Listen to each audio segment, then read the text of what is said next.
Corona अभी भी हमारे सर पर मंडरा रहा है।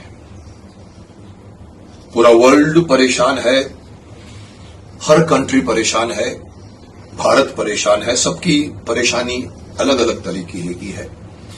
कोई लॉकडाउन से परेशान है तो कोई लॉकडाउन को खोलने के बाद होते हुए जो केसेस बढ़ रहे हैं उनसे परेशान है। किसी को नहीं मालूम है कि राइट तरीका क्या है, कैसे लड़े कोरोना से। ये पीरियड 1 महीना होता समझ में आएगा, 2 होता समझ में आएगा, 3, 4, 5, 6, 7, 8 अगर बढ़ जाएगा तो सब चीजें मल्टीप्लाई हो रही हैं। मैंने अपने पिछले वीडियो में कहा था कोरोना इडियट्स। मैंने कहा था कि मैं समझता था सिर्फ हमारे हिंदुस्तान में ही जाहिल लोग भरे पड़े हैं जो सड़क पे आ जाते हैं, आपने देखा होगा। लेकिन वर्ल्ड में तो देखो तो जगह जगह पे बीच पे आ जाते हैं, प्रोसेशन पे आ जाते हैं, फुटबॉल की मैच जीत के तो आते हैं। मैं उस बात को मैं मान के चल रहा था कि इनको समझ में क्यों नहीं आती है कि घर में बैठे रहो ना भाई। आपको जब पता है कि कोरोना आपके घर में नहीं आ सकता तो फिर आपको अपनी मौत की फिक्र नहीं, अपनी जिंदगी की फिक्र नहीं है। क्यों बाहर जाकर कहते हो कोरोना मुझे मार, कोरोना मुझे मार, क्यों? इसलिए मैंने उन सभी लोगों को जो एक साथ में जाकर गले मिलते हैं या पार्क में बैठकर धूप ले रहे हैं या बीच में एक दूसरे के साथ लेटकर बीच का सन टैन लेते हैं। बाहर के लोगों को सन टैन का बहुत शौक है, लेकिन मुझे लगा कि इन लोगों को नहीं निकलना चाहिए घर से बाहर। लेकिन अभी मैं रिसेंटली मैंने ये बात भी सवाल भी उठाया था कि क्या सोचिए आप लोग कि लॉकडाउन को खोलना सही है या गलत है। मुझे भी बीच में सोचने का मौका मिला, मुझे कुछ कॉल्स आई, मुझे कुछ लोगों के रिएक्शंस मिले। मुझे थोड़ी सी प्रॉब्लम गंभीर लगने लगी है। लॉकडाउन अच्छी चीज थी, लॉकडाउन में लोग बैठे अंदर, अच्छी चीज थी। लॉकडाउन थोड़ा सा रिलीज किया, बाहर आए तो गड़बड़ होनी शुरू हो गई, तो फिर गड़बड़ हुई, तो फिर उन्होंने कहा कुछ लोगों को लॉकडाउन कर दो। और अभी जो सिचुएशन है राइट नाउ, सरकार ने कहा है ठीक है आप लोग बाहर निकलिए, लेकिन कोशिश करिए, डिस्टेंसिंग करिए। बिजनेस भी खोलने की कोशिश कर रहे हैं। कई जगह पर उन्होंने कहा कि 30% सिर्फ आपका स्टाफ होना चाहिए। बसेस में आने जाना शुरू हो गया है। लेकिन चंद जगहों पर मुझे पता चला है कि बिकॉज अगर वो कोई एरिया अगर रेड जोन बोलते हैं, जिसको आप लोग ग्रीन जोन बोलते हैं, कंटेनमेंट जोन बोलते हैं, तो वहां के लोग बाहर जा रहे हैं। लेकिन जिसको कंटेनमेंट जोन बना दिया जाता है उनको कहा जाता है कि रुक जाओ। हमारे बंबई में मीरा रोड, भयंदर, नाला सोपारा, इस तरह के जितने एरिया हैं, मुझे खबर मिली है कि उनको कहा था कि 10 तारीख तक लॉकडाउन रहेगा और सडनली 11 तारीख को लॉकडाउन रहेगा। 10 तारीख को अनाउंसमेंट होता है, एक और 10 दिन के लिए आप लोगों को लॉकडाउन अनाउंस कर दिया जाता है, क्योंकि उनको लगा कि कंटेनमेंट एरिया है, यहां पर बाहर निकलो। लेकिन कोई आदमी सोचता है कि माफ करना, ये प्रशासन के डिसीजंस है, ये बीएमसी के डिसीजंस है या हमारे महाराष्ट्र सरकार के डिसीजन है। मैं साफ साफ कहना चाहता हूं कि कोई ये सोचता है कि आप लोग तो लॉ पास कर देते हो कि अंदर बैठे रहो, लेकिन आप सोचते हो कि अंदर बैठ के बेचारा की क्या हालत है।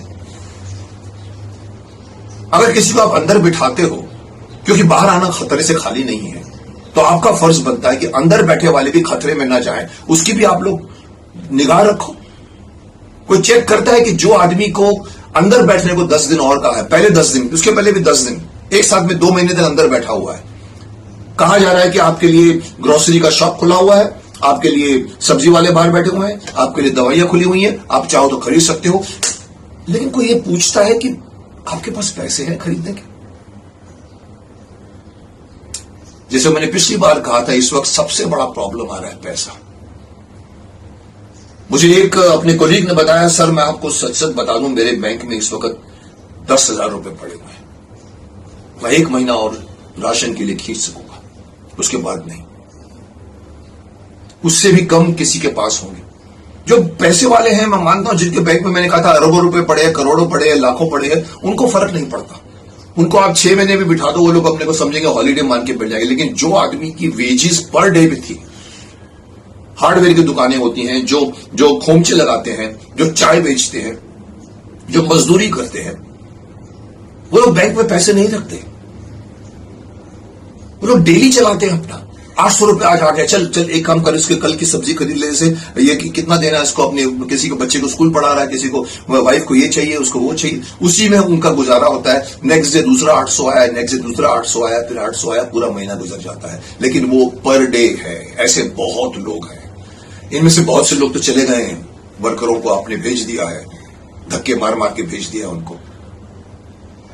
अब आपको जरूरत पड़ेगी उनको आप बुलाओगे, चलो अच्छा हुआ उनको आपने भेज दिया, अपने अपने घरों में तो पहुंच गए हैं। लेकिन आपको पता है अभी भी कई वर्कर्स नहीं गए हैं, और इवन जो यहां रहने वाले भी जिस हालत में हैं, उनके भी घर के अंदर पैसों की कमी होती जा रही है। पैसा ऐसी चीज है कि जब एक नल लगता है, जब खाली होता तो खाली होता जाता है। कोई आदमी पूछता है कि जो आदमी को आप कहते हो कि आप 15 दिन और घर में बैठ जाओ, आप उनको पूछते हो कि 15 दिन के लिए राशन के लिए पैसे है ना तुम्हारे पास? राशन की बात की जाती है। मुझे यह बताया गया कि राशन कार्ड पे सरकार ने कहा कि राशन कार्ड के ऊपर जाइए, आपको फ्री मिल जाएगा। मेरा एक और कलीग ने मेरे को उसी ने कहा मुझे, सर मेरे को भी प्रॉब्लम लग रही थी, मैं भी राशन कार्ड लेकर पहुंच गया और मैंने कहा कि मेरे को राशन दो। उन्होंने कहा भाई इसमें तो आप लिंक नहीं है, आप लिंक करवा के लाइए। बोलता मैं धक्का मार के गया, मैं जब बात की तो उन्होंने कहा 2 महीने के बाद आइए। अरे 2 महीना, मरना आज है और आप बोलते 2 महीने के बाद आओ। क्यों कोई ये बात में संवेदनशील नहीं होता? क्यों सरकार संवेदनशील नहीं होती? सरकार का कर्तव्य है ये सब देखने के लिए। किसी और आदमी ने मुझे बताया, सर आप राशन की बात करते हैं ना, सर राशन मैंने देखा अपने हाथ से चावल उठाकर देखा सर, लाल लाल पूरा, और ऐसा राशन दिया जाता है लोगों को, बिकॉज मुफ्त बांटना है। ऐसे ऐसे राशन आ रहे हैं, जानवर नहीं खाए उसको। अब ये ऐसे हालात, जबकि हमारा देश महान है। हमारे लीडर कहते हैं हमने सब लोगों को पैसे पहुंचा दिए, सबके घर में, सबके बैंक में पैसे जाने वाले हैं, सबके पास में 5-5 किलो चावल और 2-2 किलो चना जाएगा। गया है? अगर गया है तो उसकी क्वालिटी क्या है कोई चेक करता है? मोदी जी ने तो वहां पर कह दिया कि सबको दो, अच्छी चीजें देते हैं वो, लेकिन जब वो वहां से चलकर एक कॉमन मैन के घर में पहुंचता है तो बीच में अभी भी बिचौलिए बैठे हुए हैं। मैंने ये सवाल किया, क्यों ऐसा राशन मिल रहा है जबकि इन्होंने कहा कि फ्री बांटो? बोला सर राशन जिसको बांटना होता है ना, वो स्टोर कर लेता है।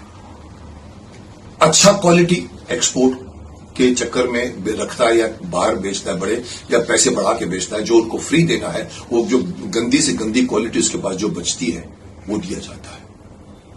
क्यों ना? मुझे इसका जवाब चाहिए प्रशासन से कि अगर आप किसी को कहते हो कि 10 दिन और लॉकडाउन पे रहना है, तो आप ये गारंटी कीजिए कि 10 दिन या 1 महीने का उसके पास राशन के पैसे हैं, या राशन आप दीजिए, या उनके पास पैसे हैं कि नहीं है पूछिए उनको। कोई आदमी जाकर कम से कम, आपकी ही सब वोटर्स हैं साहब, ये कल आपको वोट देने वाले हैं। आप लीडर ऐसे नहीं बनते हो, आप लीडर इनके वोट से बनते हो। कल इन्होंने वोट नहीं दिया तो कहां जाओगे आप? उस वक्त हाथ जोड़ के खड़े हो जाओगे इनके सामने? इस वक्त क्यों नहीं जाते उनके घर में पूछने के लिए? क्यों मुझे मालूम पड़ता? क्यों औरों को मालूम पड़ता? क्यों नेता को नहीं मालूम पड़ता? क्यों हमारे कॉर्पोरेटर को नहीं मालूम पड़ता? क्यों हमारे एमएलए को नहीं मालूम पड़ता? क्यों एमपीस को नहीं मालूम पड़ता? क्यों अपने अपने बंगलों में बैठे हुए सिर्फ वो? जर्नलिस्टों तक बात जाती है, छपती भी है, कई बार चैनलों में उसको अपने हिसाब से मसाला करके कहता है, देखो जी आज कोरोना से मरने वाला अंदर बैठ के भूखमरी में मर जाएगा। उस भूखमरी को सॉल्व करने का, प्रॉब्लम को सॉल्व करने का सोल्यूशन है आप लोगों के पास? नहीं है। ये जो, इसलिए मेरी सलाह ये आती है, जैसे कि मैंने पिछली बार कहा था, भाई अंदर बैठो, आप बुद्धिमान हो। अभी मुझे लगता है कि अगर शिकायत करने वाले कहते सर नासिक में तो लोगों को बाहर भेज दिया गया है, वो लोग बाहर जाके कुछ पैसा कमाते हैं, हमको भी सर छोड़िए ना कि हम भी संभल के बाहर जाएंगे, कुछ पैसा कमाएंगे। करेक्ट। जिसको तनख्वाह मिलती है वो घर से काम कर रहा है। एम्प्लॉयर शायद एम्प्लॉय का फीस पैसे नहीं देता होगा, लेकिन अगर वो ऑफिस में जाए, मेरा मतलब है अभी आप लोग कहते हैं सर लॉकडाउन में भी तो मर रहे हैं, अनलॉकडाउन में भी मर रहे हैं, तो अनलॉकडाउन करिए ना। हमको दोनों तरफ से मरना है तो हम कम से कम बाहर जाके थोड़ी सी मेहनत तो करें, डिस्टेंसिंग रखेंगे आपके। इससे मुझे सलाह आती है कि जो कई कंटेनमेंट एरिया करते हो, रिस्क लीजिए आप, लेकिन उसके ऊपर पूरी निगाह रखिए कि सोशल डिस्टेंसिंग होती है कि नहीं होती है। उन लोगों को 2, 3, 4 घंटे के लिए छोड़ दीजिए, चलिए आप अपना काम करके आइए, कुछ पैसा कमाएं। आप बोलते पैसा खर्च करने के लिए दुकानें खुली हुई हैं, वो कहते हैं हमारे पास पैसा ही नहीं है, हम कहां से खरीदेंगे? आप मुफ्त में बांट रहे हो, मुफ्त में मिल नहीं रहा है, मिलता है तो गंदी क्वालिटी का मिलता है, आदमी तो मर जाएगा घर में बैठे बैठे। इसीलिए मैं समझता हूं लॉकडाउन, जैसे कि इवन कल बोरिस जॉनसन ने लंदन में कल अनाउंस किया, prime minister of Britain, UK, उन्होंने कहा कि मैं चाहूंगा कि धीरे धीरे पब्लिक लौटे अपने व्यापार की तरफ, सावधानी से लौटे, लेकिन लौटे, इकोनॉमी को ऊपर करो। अब वो वक्त आ गया है जहां पर इकोनॉमी गिर गई है। सरकार ने सही डिसीजन लिया है कि लॉकडाउन हमेशा के लिए नहीं हो सकता, लेकिन अनलॉकडाउन में भी आप सर्टन एरियाज वाले को बिठा देते हो तो आपका कर्तव्य बनता है कि ये लोग तो नए जो अंदर बैठे हैं उनके घर में पहुंचाइए, राशन पहुंचाइए, दे दीजिए सबको 1-1 लाख रुपए एक लोन के हिसाब से सबको दे दीजिए। आप 20 लाख करोड़ का आप अनुदान रखते हो आगे के लिए, आप 1 लाख करोड़ 10 लाख करोड़ यहां पर आइए और उनको बोलिए चले आपके घर में, सबका घर में 1-1 लाख रुपए भेज रहा हूं एज ए लोन, जो मैं वापस आपको इंटरेस्ट के साथ वापस लूंगा। आपको पता है कनाडा और अमेरिका में सोशल सुरक्षा होती है पब्लिक की, जो हम इनकम टैक्स भरते हैं, यहां भी हम 30-40% भरते हैं, वहां भी भरते हैं, लेकिन 2 साल के बाद में, 28 साल के या 2 साल के बाद में वो सारे के सारे के जो उन्होंने भरे होते हैं उनके बैंक में वापस आ जाते हैं। आप पूछोगे कैसे आते हैं? मैं भी हैरान हूं सुनकर। मैंने कहा कैसे वापस करते हैं? बोला वो लोग उसका इंटरेस्ट से वो लोग अपना कमा लेते हैं जितना उनको मिला होता है, इनकम टैक्स को मिला होता है, बाद में वो पब्लिक सिक्योरिटी जो उनका पब्लिक उनका जो वेलफेयर है उन लोग उनके लिए उनको उनके बैंक में सीधा $3000 आ जाता है अचानक। छोटी रकम नहीं।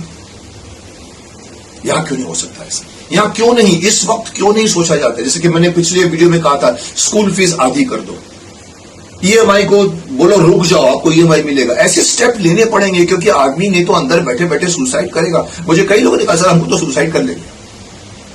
आपको क्या उनकी फिक्र नहीं है? अंदर बिठाते हो तो अंदर बिठाने का इंतजाम करो, बाहर निकालते हो तो बाहर निकालने का इंतजाम करो। पुलिस खड़ी रहेगी सब जगह पर, कोई भी साथ में जुड़ेंगे नहीं, लेकिन अगर आप अंदर बिठाते हो तो ये सरकार का फर्ज है कि अंदर भी जाकर पूछे, भाई पैसे तो है ना आप लोगों के पास, महीना हम और बढ़ा रहे लॉकडाउन, आपके पास पैसा नहीं है तो चलो हम आपको लोन देते हैं, 1 लाख रुपए लोन देते हैं। ये वसूला जा सकता है लोन, सरकार है, सरकार किसी को नहीं छोड़ती।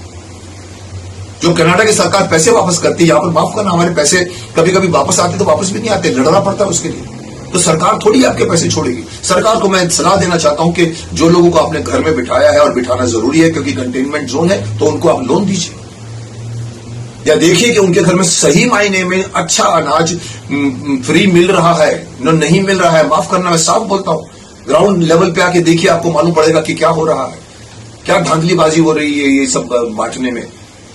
सिर्फ कहने के लिए कह दिया जाता है कि आप सब लोगों को हम पहुंचा देंगे, 80 करोड़ लोगों को हम लोग पहुंचाने वाले हैं। बहुत अच्छी बात है, मुझे मोदी जी की बात बहुत पसंद आई। 80 करोड़ लोगों को आप 5 किलो पर मंथ आप सबको घर में पहुंचा दिया, बड़ी बात है, लेकिन पहुंचती है कि नहीं पहुंचती?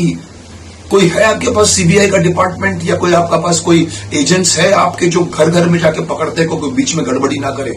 मैं कहता हूं सरकार को मेरी यही सलाह है कि लॉकडाउन बड़ा चलेगा, अनलॉकडाउन करना है तो अनलॉकडाउन करिए, लोगों को धीरे धीरे अपने ऑफिस में रिटर्न होने दीजिए। मैं जानता हूं रिस्की है, उन सभी को भी मैं कह चुका हूं कि अपने ऑफिस में भी दूर दूर बैठिए, काम चलाइए, क्योंकि पैसा इस वक्त जरूरी है।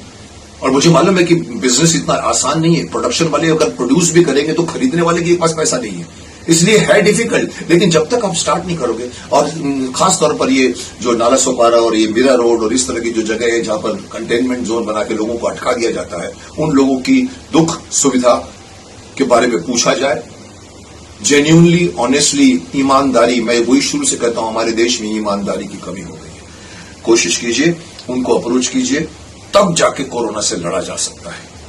कोरोना के लॉकडाउन में भी लड़ सकते हैं, अनलॉकडाउन में भी लड़ सकते हैं, क्योंकि कोरोना एक अदृश्य जंतु है जिसे हम देख नहीं पाते।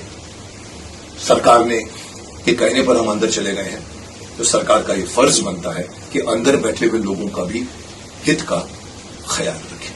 मैं यही चाहता हूं।